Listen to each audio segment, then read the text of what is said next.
You know, it's a really serious and ugly accusation to say a country is full of bloodlust. Some people today, from famous commentators to angry protesters, throw this term at Israel. They claim its actions aren't about safety, but about a deep-seated desire for revenge and cruelty. But honestly, that's a profound and dangerous misunderstanding of the situation. It just ignores the reality of why Israel must fight. Israel isn't fighting because it enjoys conflict. It's fighting because it has no other choice. It's fighting to survive in a very dangerous part of the world, surrounded by groups and governments that openly say they want to wipe it off the map. So, imagine you live in a small house in a neighborhood. You've lived there for a long time and it's your only home, but some of your neighbors hate you. They don't just dislike you, they actually want to destroy your house and hurt your family. They throw rocks at your windows every day. They dig tunnels under your property to sneak in and attack you. They teach their children that your family is evil and that your home must be taken away. They even publicly chant slogans that mean they want to see your house burned to the ground with you inside it. This isn't just a one-time argument, it's a constant, daily threat to your very existence. So, in this situation, what would you do? You'd lock your doors, you'd build a strong fence, and when someone breaks through that fence and attacks your family, you'd fight back to protect them. You'd do everything you could to stop the attackers from succeeding. You wouldn't be doing this because you're a hateful or violent person. You'd be doing it because you want your family to live. You want to survive. Your actions would be driven by the need for safety, not by a thirst for blood. Calling you bloodthirsty for defending your home would be completely unfair. It would ignore the constant danger you face. This is the situation Israel finds itself in, day after day, year after year. It's a small country, the only Jewish state in the world, living in a neighborhood where many of its neighbors have sworn to destroy it. Groups like Hamas, Hezbollah, and nations like Iran don't just disagree with Israel's policies, they deny its right to exist at all. They've launched wars, sponsored terror attacks, and fired thousands of rockets aimed at Israeli towns and cities. So, when Israel responds, it's not an act of aggression, it's an act of self-defense. It's the necessary action of a nation that refuses to be destroyed and is protecting its people. So, why do so many people get this wrong? Why do they see Israel's defense as aggression? Well, a big part of the answer is propaganda. This is a word for when people use media, stories, and images to trick you into believing something that just isn't true. Groups that want to destroy Israel, like Hamas, are masters of this game. They know they can't defeat Israel on a traditional battlefield with armies and tanks, so they fight a different kind of war, a war for your opinion. They want to turn the world against Israel by making it look like a monster, a cruel bully that enjoys hurting people. They do this by carefully controlling what you see. When there's fighting, they'll show you heartbreaking images of suffering civilians in Gaza. These images are powerful and very real. They're meant to make you feel angry and sad, and to point your anger directly at Israel. But what they don't show you is what caused the fighting in the first place. They don't show you the rockets they fired from civilian areas. They don't show you the terror tunnels they built underneath schools and hospitals. They don't show you the attackers they sent into Israel to murder families in their homes. They only show you one side of the story, the response, not the provocation.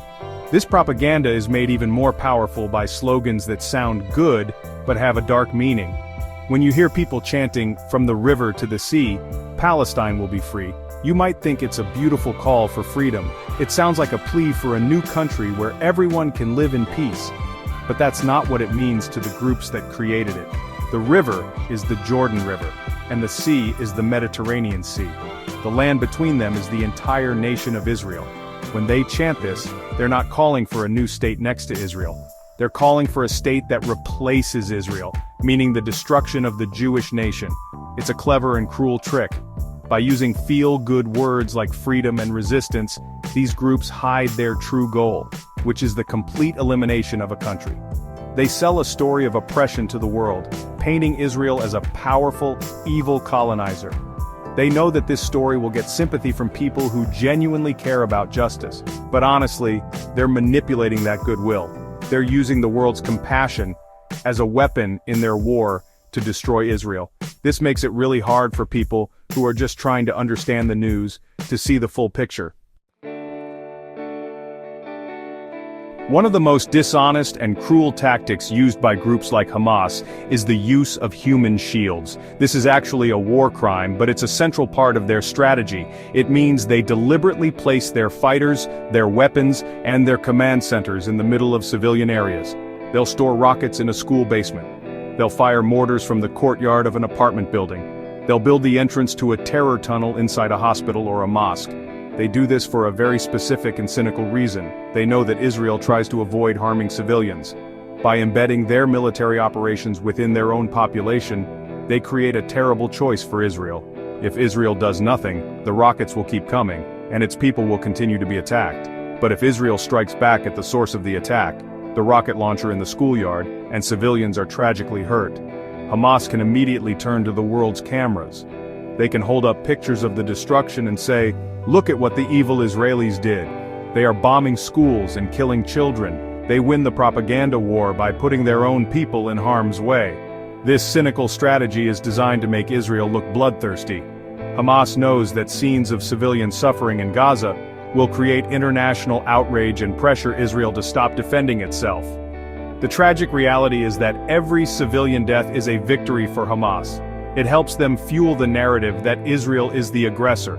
They are essentially sacrificing their own people to score political points and to make the world hate Israel. It is a strategy that depends on the death and suffering of the very people they claim to be protecting. This is a level of cruelty that is hard for many people in peaceful countries to even imagine. The suffering of the people in Gaza is real and it is heartbreaking. No decent person wants to see innocent men, women, and children caught in the crossfire of a war, but it's essential to ask why they are in that position. The blame for their suffering rests squarely on the shoulders of the leaders who use them as shields. When Israel warns civilians to leave an area before a strike, it's because Hamas has turned that area into a military target.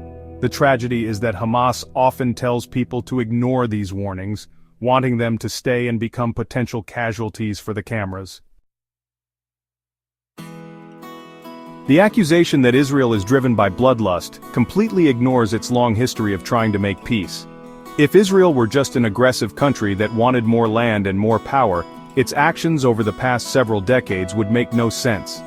A country driven by conquest does not give away land, but Israel has done exactly that, repeatedly, in the hope of achieving a lasting peace with its neighbors.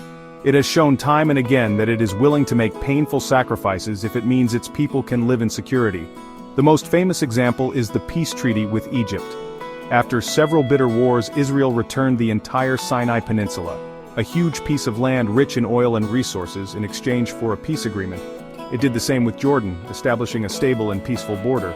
More recently, it has signed peace and normalization deals, known as the Abraham Accords, with several other Arab nations, including the United Arab Emirates, Bahrain, and Morocco. These agreements show that when Arab leaders are willing to accept Israel's existence and live in peace, Israel is an eager and willing partner. A bloodthirsty nation does not make peace treaties. The most painful example is Israel's decision to leave the Gaza Strip in 2005. In a move that was incredibly controversial within Israel, the government forcibly removed every single Israeli soldier and evacuated every Jewish civilian from Gaza. They dismantled entire communities, pulling families from the homes they had built. They did this in the hope that if they gave the Palestinians in Gaza complete control over the territory, it would become a peaceful neighbor. The hope was for a Singapore on the Mediterranean. Instead of peace, however, Israel got more violence. After Israel left, Hamas violently seized control of Gaza, and instead of building a prosperous society, they built a terror state. They used the land Israel had given them as a launch pad for thousands upon thousands of rocket attacks. They built a vast network of tunnels to carry out terror raids. They used international aid money meant for schools and hospitals to buy weapons and train fighters. Israel gave up land for peace, and in return, it received war. This history is crucial. It shows that the conflict is not about a dispute over land, it is about one side's refusal to accept the other's right to exist at all. Let's bring this back home for a moment. Imagine if a neighboring country, say Mexico or Canada, were taken over by a terrorist group that was sworn to destroy the United States. Imagine if that group started firing thousands of rockets every year at cities like San Diego or Buffalo. Imagine we find out Mexico is just weeks away from going nuclear on us, and we find out that's essentially what happened with Israel when they preemptively struck Iran. Imagine they sent squads of fighters across the border to attack homes, schools, and shopping malls.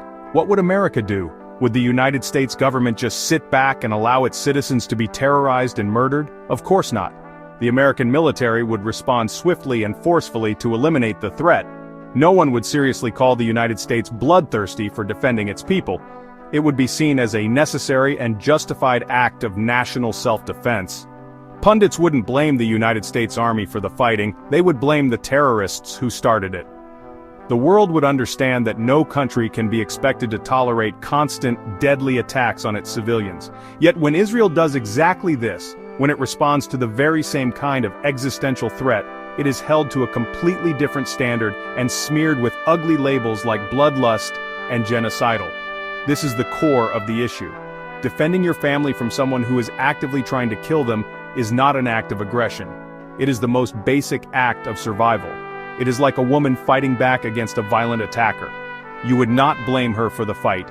You would blame the person who attacked her. To call her bloodthirsty for defending her life would be absurd and deeply unjust. Israel is in a constant fight for its life against enemies who have promised over and over to destroy it. Its actions are a response to that terrible reality. Therefore, calling Israel bloodthirsty is not just wrong, it is a lie that serves the agenda of those who wish to see it destroyed. It is a propaganda term designed to strip a nation of its right to self-defense. It twists the truth, making the victim look like the aggressor and the aggressor look like the victim. The reality is much simpler and far more tragic. Israel is a nation that longs for peace but is forced to fight for its survival. We must not fall for the propaganda. We must see the situation for what it is, a nation's struggle to exist, not a nation's lust for blood.